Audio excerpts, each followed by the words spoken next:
Hi అండి, welcome back to our channel. ఈరోజు నేను మా ఫ్యామిలీ అందరితో కలిసి ఆంధ్రప్రదేశ్లోని శ్రీకాకుళం జిల్లాలో ఉన్న శ్రీకూర్మం ఆలయానికి అయితే వెళ్ళడం జరిగింది. ఈ ఆలయంలోని అనేక విషయాలైతే నన్ను ఆశ్చర్యానికి గురిచేశాయి. అందులో ఒకటి ఏంటంటే, ఈ ఆలయంలో అయితే మనం అన్ని గుళ్ళలో చూసినట్టుగా విగ్రహం అయితే ఉండదండి. శ్రీ మహావిష్ణు యొక్క అవతారాల్లో ఒకటైన కూర్మ అవతారంలో ఇక్కడ మనకి స్వామివారు అయితే దర్శనమిస్తారు. ఇతర దేవాలయాల్లో మనం చూసినట్లయితే విగ్రహం ఉంటుంది. అలా కాకుండా ఇక్కడ మనం తాబేలు యొక్క స్వయం భూశిలాజం ఉంటుందండి. ఇక్కడ మనకి శ్రీ మహావిష్ణువు యొక్క కూర్మావతారంలో మనం స్వామివారిని దర్శించుకోవచ్చు. అలాగే ఈ టెంపుల్లో అనేకమైన రహస్యాలు ఉన్నాయి. 11వ శతాబ్దానికి పూర్వం ఈ శ్రీకూర్మ ఆలయం శివాలయంగా ఉండేదంట. 11వ శతాబ్దంలో శ్రీ రామానుజాచార్యులు ఈ ఆలయాన్ని వైష్ణవ ఆలయంగా మార్చడం జరిగింది. ఈ ఆలయంలో మనకి ఒక అందమైన కొలను అయితే కనిపిస్తుందండి. అలాగే దాని పక్కన ఒక అందమైన మండపం. ఇది మనం చూసినట్లయితే 11వ శతాబ్దానికి చెందింది. పాతదైనా కూడా చాలా చక్కగా ఉంది. దీని కింద చాలామంది ఆశ్రయం పొందడానికి కూడా అనువుగా ఉంది. ఈ కొలంలో అయితే చాలామంది పుణ్యస్థానాలు చేస్తున్నారు. చేసిన తర్వాత వాళ్ళందరూ కూడా స్వామివారిని దర్శించుకోవడానికి వెళ్తున్నారు. చూసారు కదా, ఇక్కడైతే చాలా ప్రశాంతంగా అనిపించింది నాకు. ఎందుకంటే ఇది చాలా పురాతనమైనదండి. 11వ శతాబ్దం అన్నట్లుగానే మనకి ఇక్కడ అన్నీ కూడా రాతి కట్టడాలు అన్నీ కూడా చాలా మనకి ఒక హిస్టారికల్గా మళ్ళీ బ్యాక్ తీసుకెళ్తాయి. ఇక్కడ అన్నీ కూడా చూసారు కదా. ఈ టెంపుల్ అయితే ఇక్కడ చాలా అంటే చాలా పాతదండి. అన్నీ కూడా పాత గోడలు, అన్నీ రాళ్ళతో కట్టినవే. ఇవన్నీ చూసినప్పుడు చాలా అంటే చాలా బాగా అనిపించిందండి. అలాగే ఈ కొలను కూడా చాలా అందంగా ఉంది. పక్కన చాలామంది అయితే అలా కూర్చుని ఉన్నారు అక్కడ. అలాగే చుట్టూ అంతా కూడా మనకి ఈ శ్రీకాకుళం జిల్లాలో మంచి పల్లెటూరు వాతావరణం అయితే ఉంది. ఈ టెంపుల్ అంతా కూడా మనకి అరసవిల్లి టెంపుల్ నుంచి మనకి ఒక 13 కిలోమీటర్ల దూరంలో ఉంది. అరసవిల్లి స్వామివారిని దర్శించుకునే వారు ఎవరైనా కూడా శ్రీకూర్మం టెంపుల్కి అయితే వెళ్తారు. మ్యాక్సిమం ఈ అరసవిల్లికి వచ్చే వాళ్ళందరికీ కూడా ఈ శ్రీకూర్మం టెంపుల్ అయితే తెలుస్తుంది. ఈ ఆలయం యొక్క అనేక విశేషాలు మనం గుడి లోపలికి వెళ్ళి చూద్దాం. గుడి లోపల కూడా వీడియో తీయడం జరిగిందండి. ఈ ఆలయం అయితే ఎప్పుడూ కూడా భక్తులతో కిటకిటలాడుతూ ఉంటుందని ఇక్కడ అందరూ మాట్లాడుకుంటున్నారండి. మ్యాక్సిమం అరసవిల్లి వచ్చే వాళ్ళందరూ కూడా ఈ శ్రీకూర్మాన్ని అయితే దర్శిస్తారు. ఇక్కడ మనకి తాబేళ్ళకి సంబంధించిన చిన్న పార్క్ కూడా ఉందండి. ఈ పార్కులో దాదాపుగా ఒక 500 తాబేళ్ళు వరకు ఉన్నాయి. ఇందులో రకరకాల తాబేళ్ళు ఉన్నాయండి. మొత్తం అన్ని రకాలవి ఉన్నాయి. నక్షత్ర తాబేళ్ళను అయితే అందరూ ఆశ్చర్యంగా చూస్తూ ఉన్నారు. ఇక్కడ చూసారు కదా, ఈ చివరి నుండి ఆ చివరి వరకు అయితే మనకి ఇక్కడ తాబేలు పార్క్ ఉంది. అలాగే లోపల కూడా మనకి చిన్న చిన్న గుళ్ళు ఉన్నాయండి. గుడి లోపలైతే అనేక విశేషాలు ఉన్నాయండి. లోపలైతే ఇక్కడ ఈ గుడికి సంబంధించి 108 స్తంభాలు ఉన్నాయి. ఈ స్తంభాల మీద అనేక విగ్రహాలను ఎంతో చక్కగా చెక్కారండి.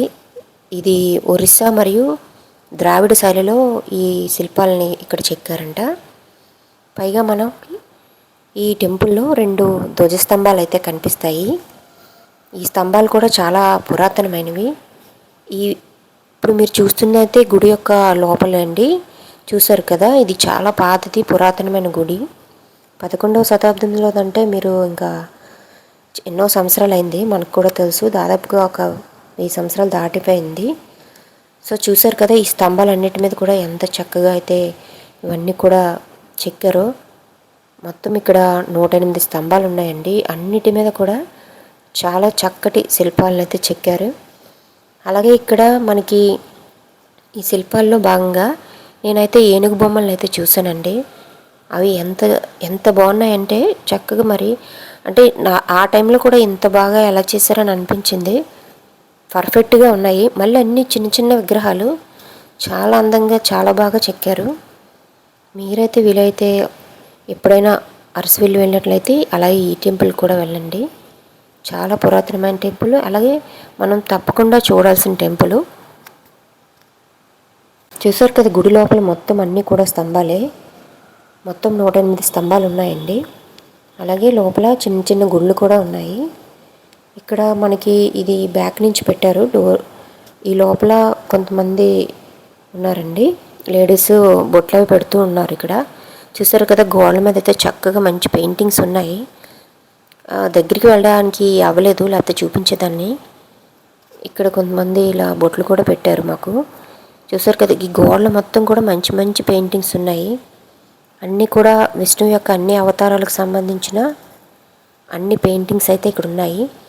అలాగే ఊరేగింపు చేసేటప్పుడు ఉపయోగించే అనేక విగ్రహాలు, రథాలు అన్నీ కూడా ఈ టెంపుల్ లోపలైతే ఉన్నాయి. ఈ స్తంభాలన్నీ కూడా చాలా చక్కగా చెక్కారండి. ఇవన్నీ ఏకశిల స్తంభాలు. అంటే తెలుసు కదా మనకి, సింగిల్గా ఉండే స్తంభాలని ఇలా చెక్కుతుంటారనమాట. ఏకశిల స్తంభాలు అంటారు వీటిని. ఇది మనకి గుడి యొక్క లోపలి భాగం. ఇక్కడ మనకి టికెట్ అయితే ఏం లేదండి.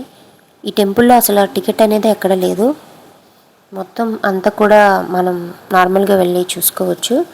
ఇది దర్శనం అయిపోయిన తర్వాత లోపలండి. లోపల మనకి ఇక్కడ అనేక విగ్రహాలు, అలాగే రథాలు అన్నీ ఉన్నాయండి.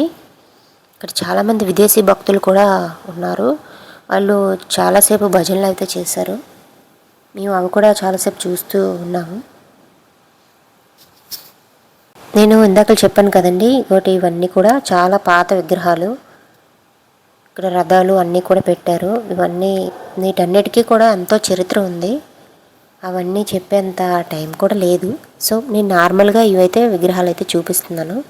వీటన్నిటికీ కూడా చాలా చరిత్ర ఉంది. అక్కడ కొన్నిట్ల మీద వీటికి సంబంధించిన డీటెయిల్స్ అన్నీ కూడా అక్కడ ఉన్నాయి మనకి.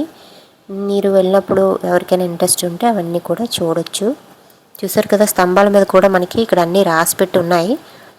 సంస్కృతంలో కొన్ని ఉన్నాయి. ఇవి మనకైతే చదవడం రాదనుకోండి.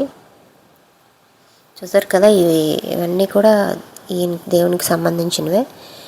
ఇది గుడి యొక్క మెయిన్ గోపురం అండి. ఈ గుడి మీద అన్నీ కూడా చాలా చక్కగా మంచి శిల్పతో చెక్కారు. ఇవన్నీ ఒరిస్సా ద్రావిడ శైలిలో చెక్కబడిన శిల్పాలంట. ఈ గుడి అయితే చాలా నచ్చింది. మేమైతే బాగా అంటే చాలా పాత గుడి కదా, మాకు మంచి పాజిటివ్ వైబ్రేషన్ అయితే వచ్చింది. అలాగే మీరు కూడా తప్పకుండా ఒకసారి ఈ టెంపుల్ని విజిట్ చేయండి. ఇదైతే శ్రీకాకుళం జిల్లాలో, అలాగే బాగా ఫేమస్ అయిన టెంపుల్. శ్రీకూర్మం అంటే అందరికీ తెలిసే ఉంటుంది. అరసవిల్లి పక్కనే ఉంటుంది. వీలైనంత వరకు మీరు వెళ్ళడానికి ట్రై చేయండి. ఈ వీడియో నచ్చితే వీడియోకి చిన్న లైక్ ఇచ్చి మరిన్ని వీడియోస్ కోసం మన ఛానల్ని ఫాలో అవ్వండి. Thank you for watching. Thank you.